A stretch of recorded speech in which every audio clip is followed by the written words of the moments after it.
I've buried friends, outlived family, and learned to live with silence. But nothing prepared me for the day I found out who my granddaughter was about to marry, or what he'd done to my daughter before she died. My name is Henry. I'm 76, and for the last 20 years, I've lived in the same creaking house with fading wallpaper and too many ghosts. I lost my wife first, then my only daughter, and for years after, I lived for one person, my granddaughter, Lily. Lily is 24 now. Soft-spoken, brilliant, the kind of girl who believes in the good in people because she never truly saw the worst.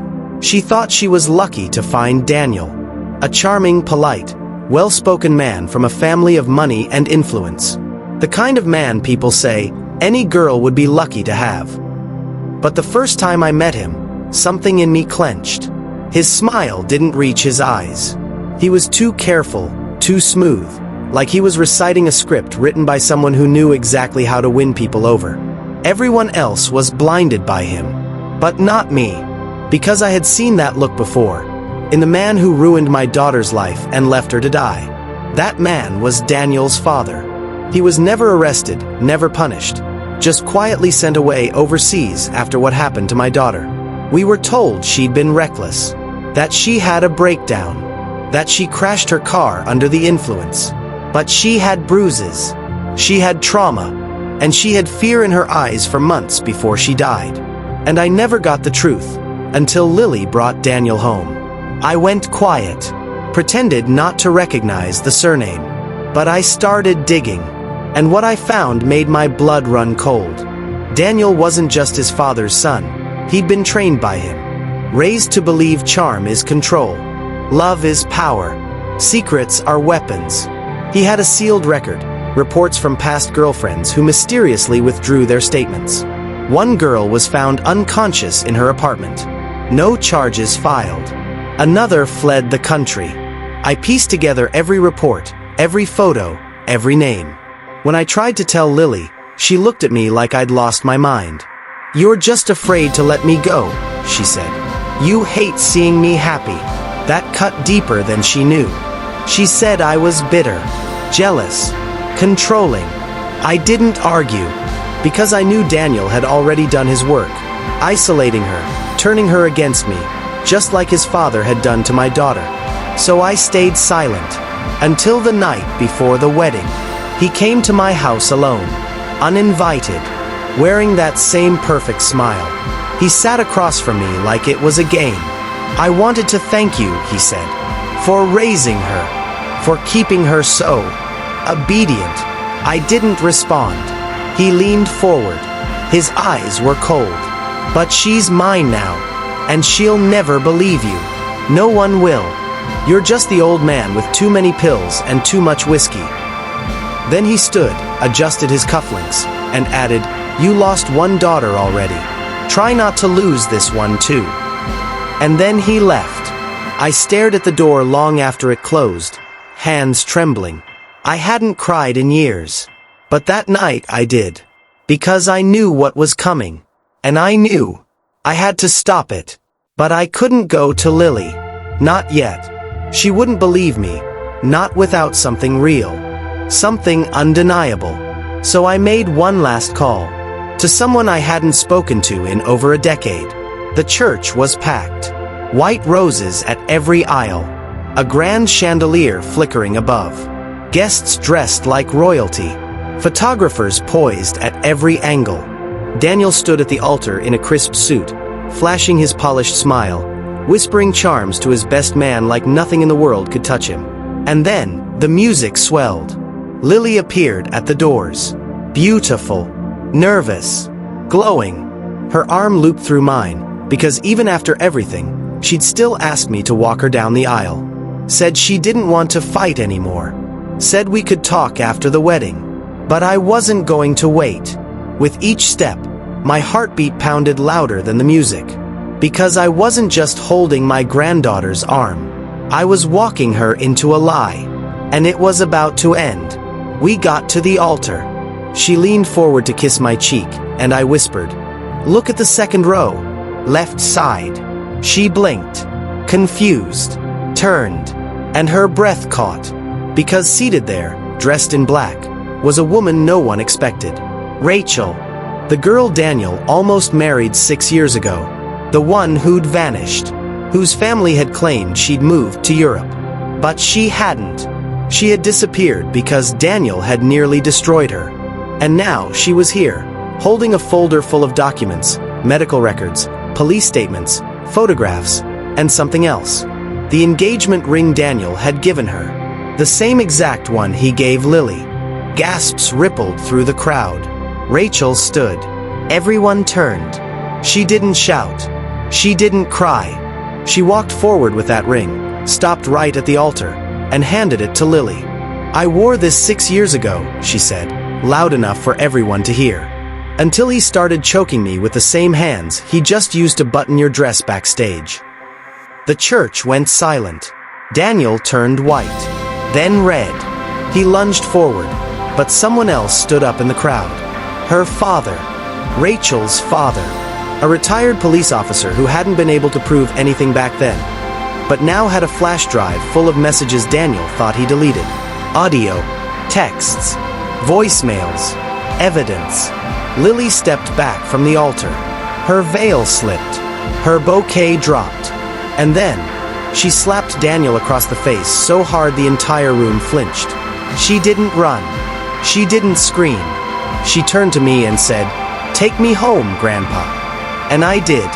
We didn't speak on the ride home. Lily stared out the window, tears streaking her makeup, hands shaking in her lap. I wanted to hold her, to tell her she was safe now, but safety didn't exist yet. Not while Daniel still breathed free, still believed he had power. Because men like him don't walk away quietly. By the time we reached the house, Rachel and her father were already there, parked out front like shadows from another life. They had more than they could share in a church full of strangers. Inside my living room, Rachel handed Lily a second folder, one she hadn't dared open at the wedding. Inside were photos. Too many. Bruises. X-rays. Psychiatric reports. Security cam stills. One showed Daniel's hand around Rachel's wrist in a hallway of a hotel that was supposed to be their honeymoon suite. There was also a letter from a girl named Sophia, dated 3 months ago. A girl who had been in Lily's yoga class. A girl Daniel had been texting, meeting in secret. Rachel said quietly, "He never stops. He just switches masks." Lily clutched the folder like it was burning her fingers. She didn't cry, didn't scream. She just said, "I should have believed you, Grandpa." I told her, "You weren't supposed to. He fooled your mother too." And that's when Rachel looked up sharply. "Your mother?" Lily froze. "You knew her?" Rachel hesitated, then nodded. "I was her student. In college. She was the one who helped me escape Daniel's father." The room shifted. And then, the final twist began to unfold. Rachel reached into her bag and pulled out a flash drive. "I wasn't going to show you this, but you deserve it," she said. The footage played on my old laptop. It was grainy. A home video. Dated 15 years ago. It showed Lily's mother, my daughter, standing in a garden. Crying. Talking to someone behind the camera. Her voice cracked. "I can't do this anymore," she said. "If something happens to me, it wasn't an accident. Tell my dad. Tell Lily when she's old enough." Rachel hit pause. Lily stood. Her whole body trembling. "What are you saying?" Rachel looked at her with a pained expression. "I'm saying, your mother didn't die in a car accident." I stood up too. My knees buckled. Rachel's voice was low. She was being followed, harassed, threatened by Daniel's father. And the night she died, she was on her way to the police. The report had been buried, erased by influence. Her car had crashed, but the investigation was rushed, sealed, and closed. Paid for. Lily fell to her knees. That day, the day her mother died, she lost not just a parent, but the truth. Rachel added, "He's still out there, somewhere, but I have friends looking." And that's when we heard it. A knock at the door. 3 times. Slow. Heavy. I looked through the peephole. No one. Then my phone buzzed. Unknown number. You think it's over. It's not. She was mine. And so is her daughter. I stared at the message as Rachel and Lily leaned in behind me. The air turned to ice. Because this wasn't about Daniel anymore. It was about the monster who taught him everything. And he just came back for what he thinks is still his. I locked the door. Then the windows. Rachel checked the back while I went to the attic and pulled down the box I swore I'd never open again. It was marked, for Lily, when she's old enough. I never gave it to her. Because deep down, I feared this day would come. That the man who destroyed my daughter would reach for my granddaughter next. Lily sat on the couch, pale, clutching the flash drive Rachel had given her. Her voice was barely above a whisper. "Who is he, Grandpa?" I sat down across from her and opened the box. Inside were old photos, newspaper clippings, and a worn, leather-bound notebook. "This," I said, holding up the journal, "belonged to your mother." Her eyes welled up instantly. I turned the pages slowly. One by one, the entries painted the picture. How she fell in love with a charming young man from a powerful family, how his father, Wesley Crown, didn't approve, how the threats began when she refused to end the relationship, and how, even after Daniel was born, Wesley never let her go. Because Daniel wasn't just her boyfriend. He was Wesley Crown's son. Lily whispered, "He knew, all along. He knew I was her daughter." I nodded. "And that made you a target." Then I pulled out the last item. A black envelope. Unopened. No stamp. Just your mother's handwriting on the front. "Only open if he comes for her." Lily's hands shook as she peeled it open. Inside was a letter, dated 6 months before her mother's death. He told me she'd suffer like I did. That if I raised her wrong, he'd fix her. I changed our address, I changed our numbers, but somehow, he always knew. If something happens to me, it won't be fate. It'll be Wesley. Please, Dad, protect her. That was the night the last bit of innocence left Lily's face. She wiped her eyes and stood. "What do we do now?" Rachel spoke up. "We don't run." I looked at both of them. Two women who'd lost everything to that man's obsession, to his need for control. "We make him afraid of the truth," I said. "The one thing he can't bury." We didn't wait. That night, Rachel uploaded everything. The photos, the letters, the confession tape of another girl Daniel had dated. She blurred faces where needed. Redacted names for safety. But the pattern was clear. A family that groomed its sons to hunt in silence and called it love. We sent it to 2 journalists. Then a lawyer. Then a friend of mine who used to work for internal affairs. By morning, the post had spread like wildfire. People were talking. Survivors stepped forward. And someone we didn't know, leaked a hospital report from 20 years ago. One that linked Wesley Crown to the suspicious death of a nurse. That nurse was Lily's godmother. The pieces were falling fast. And then, as we were packing our bags to disappear for a while, there was another knock at the door. This time, it wasn't heavy. It was frantic. We opened it to find a young woman, bruised, crying, clutching a phone. "I'm sorry," she sobbed. "He said I was the only one.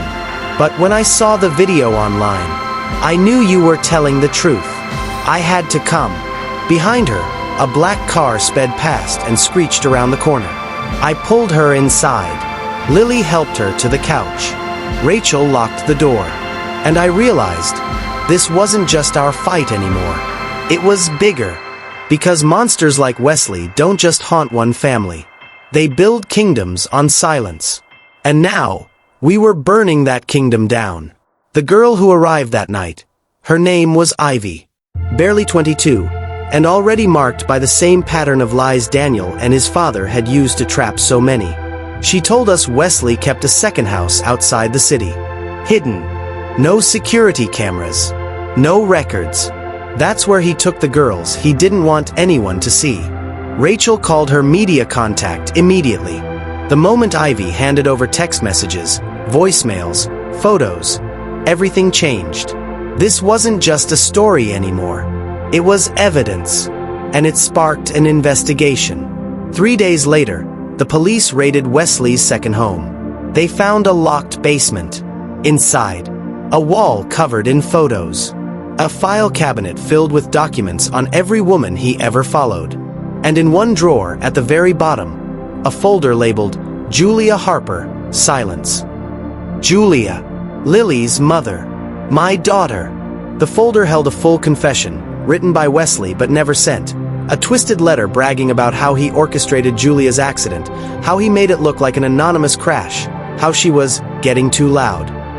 It was over. Wesley was arrested. Daniel too, for obstruction and abuse. The trial was brutal, but Lily stood. She read her mother's final letter aloud. She showed the courtroom her scars, not the ones on her body, but the ones carried in silence, in rooms where no one believed her. And the jury did. Wesley was sentenced to life without parole. Daniel, 10 years. No plea, no mercy. But that wasn't the true ending. The real ending came months later. On a quiet morning when Lily sat beside me on the porch, watching the sun rise. She reached into her bag and handed me a small frame. Inside was a photo of her and her mother, digitally restored from the grainy home footage. I'm naming the shelter after her, Lily said softly. Julia's house. A place for girls like Ivy, like Rachel, like me. I didn't speak. My throat closed up. Because for the first time in decades, the story didn't end with silence. It ended with legacy. Lily had turned the ashes into something no monster could touch. And as I watched her smile through tears, I realized she wasn't just my granddaughter. She was the reckoning, the voice of every woman they tried to erase. And they'd hear her forever. Thanks for watching. Don't forget to like, share, comment, and subscribe for more powerful stories.